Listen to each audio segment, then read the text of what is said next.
Sizwe. Ma. Hlala phansi bana. Mntanami, njengoba ngikubiza nje, kunodaba olubalulekile engifisa ukuthi sixoxe. Kambe ngathi umuntu mesisindisiwe wenze njani?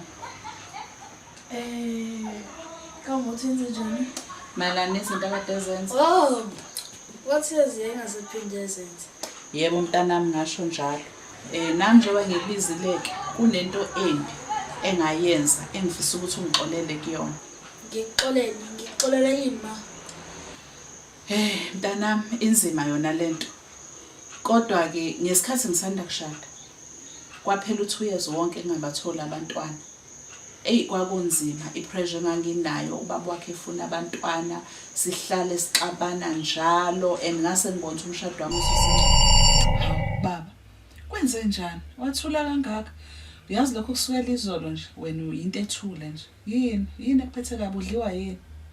Kwenze njani ngempela? Hey, yabo manje lento yakho ngabathola abantwana. Hayi, iyangikhathaza mina. Khathaza nje wangampela. Kunini nje? Abathola abantwana. Phela ngeke u2 manje abathola abantwana. Hayi. Ngeke. Baba, iyangikhathaza mina lento. Kanti umuntu vele ayitholele yini abantwana? Ngoba uyazi ukuthi abantwana bayisipho esivela kuNkulunkulu. Mina nje kodwa ngeke ngiyimele lento. Umzi kababa ngakwazi ukuvusa. Ngeke ngiyimele lento. Hayi. Iyangixaka ke lento ngoba angisazi manje ukuthi mina kufanele ngenze njani. Ngase ngenza into embi ke mntanami. Yini wrong wayenza? Mntanami ngaqamba amanga kubaba wakho ngesikhathi esesebenza eGoli. Ngahlangana nenesi santshontsha umntwana. Mama. Athi ngiphuthule ngiyogeza ungazukho.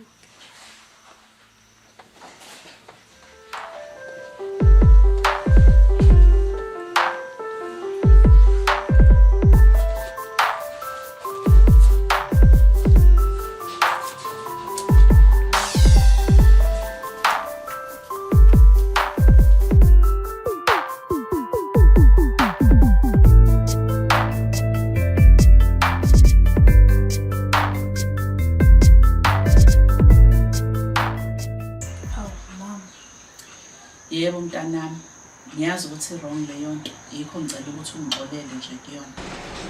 Uyashona kulo ngane.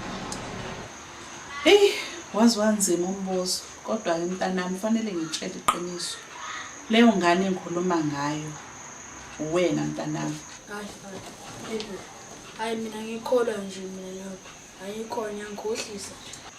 Ngiqinisile mntanami, yikho ngifisa ukuthi wazi iqiniso namhlanje ukuze ngikwazi ukuthi ungixolele.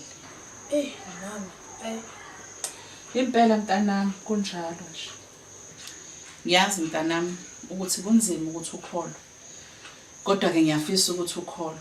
Into engiyenzileke nginyanga edlule ngiye ngahamba ngaya kule ntombazane engangitshontshe kuyona ingane ngoba bengifisa ukuthi ngihlangane nayo ngixoxe nayo ukuze ngixolise kule nto engayenza.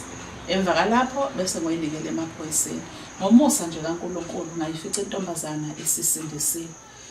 Sakhuluma yangitshela impela yaphatheka kabi ngesenzo engasenza noma kwayithusa yayingazi ukuthi mina. Kodwa ke isisindisiwe iyangixolela kanjalo ke. uma nizenzalana? Hey mntanami, sizoxoxa sizokubona lokho uma ngabe esefikile. Uzozala ekhaya? Yebo uzozala ekhaya mntanami ukuze ezokwazi ukuthi akubone. Ngena. Sanibonani ekhaya. Yebo sawubona.